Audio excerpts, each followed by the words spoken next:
This is just one piece of a multi-part course. If you're interested in more, check out tunefiles.com. So first, we're going to use Command N or Control N to create a new document. And this should be pretty familiar to you by now, but we're going to come in and select that Draw Shape tool. But this time, we'll start by drawing an oval.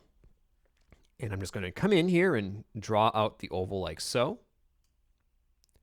And you can see that I have that wood texture already attached. And this time I'm just going to leave it. That's fine. And we also want to draw out a rectangle. So let's make a new layer for this rectangle. And this rectangle is going to be like this. It's going to be pretty narrow. So we'll draw it just like that. Now I can come over here and rename layer 2 to table leg, and then layer 1 can be tabletop. Next, we're going to double click on tabletop and go to 3D options, and here we can change it to extrude, deselect all of the edge options, and then click OK to create a 3D top. And we can also do the same for your table leg, and you can actually select both layers when converting to 3D. I just spaced it out here for that moment, but just make sure that both of your layers are converted to 3D with extrude and edges turned off. So you can see now that they are both 3D objects. Next, we're going to click on tabletop and then click on the rotate layer XY tool. And we can come in and start rotating this around. We're going to want the X rotation for this. So if we come in and we start rotating this down, you can see we can do something pretty quick here. I'm just going to place it at a 90-degree angle for X rotation, and then we should be good to go. Next, I'll grab the transform layer tool. And for the scale properties, I'm going to come in and on Z, simply reduce this a little bit, maybe to about 0.3. That should be a pretty good number. Actually, let me look at 0.35. Let's go 0.35. Then we can come over here to the table leg and do some similar things here. First, I'm going to grab the origin point and put it below. I think that'll be a better position for it. And then I'm going to make sure that this is in the same area as the actual tabletop. And to easily do this, I'm just going to click once on table leg, hold in shift and click on tabletop, right click, and then choose group with selection. And here we can enter in table as the name for the group and double click on that group, go to depth sort, and just sort your layers by depth and true distance like we did with the other 3D objects, and this should make our lives a little bit easier when it comes to arranging things.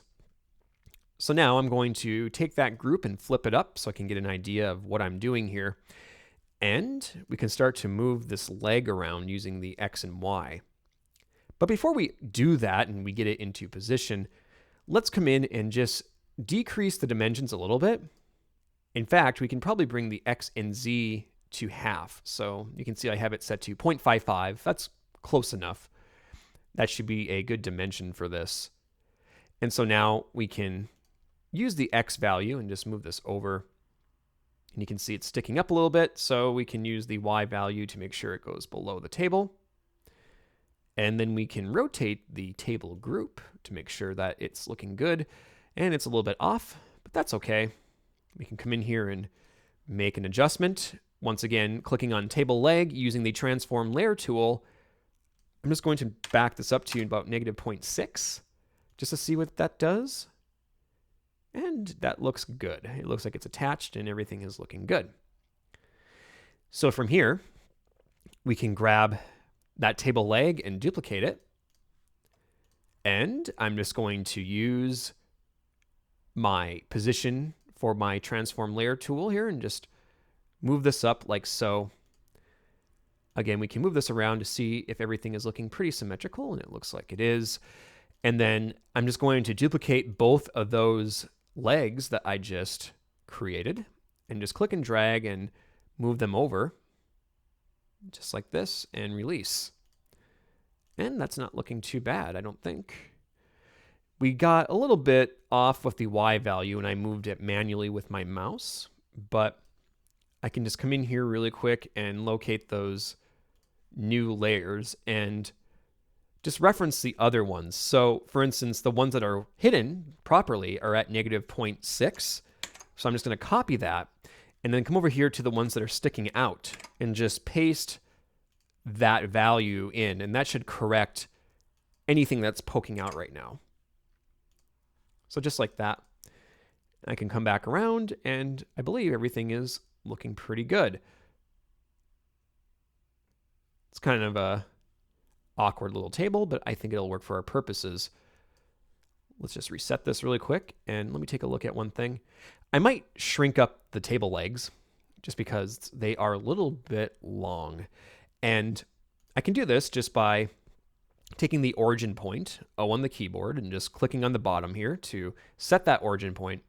And then I'm going to click and drag and just move this down so you can easily shrink this up and down. And this will adjust the width of the table a little bit, but I don't think it's going to be enough to cause too much of an issue. So we can maybe put it right about here or there. Really, we can play around with those dimensions once we get this over to the set, which we can do right now. We might as well just to test it. So first, I'm just going to gather the media here, and we'll save this one as 11 table, and then hit save. So we now have that situated, and I can come over here and copy this layer, and we're just going to come over here to the backstage, and we can paste it in. And you can see it looks like this. Now, I can already tell I'm probably going to go in here and do some more modifications, but that's okay. You can just do that pretty easily, and then you can bring it over, and you can position it wherever you see fit within the 3D space. And that's looking pretty good. I can also tell I'm going to be adjusting textures here because everything is really blending in, but that's okay. That's all part of this process. Once we get near the end here and everything is almost ready for export, we can decide how we want to tackle that, either through Photoshop or redoing the textures or whatever we see fit. But for right now, this is looking pretty good. So I'm going to pause here, and up next, we can go on to building up some more set pieces. To view the rest of this course or gain access to the source files, visit tunefiles.com.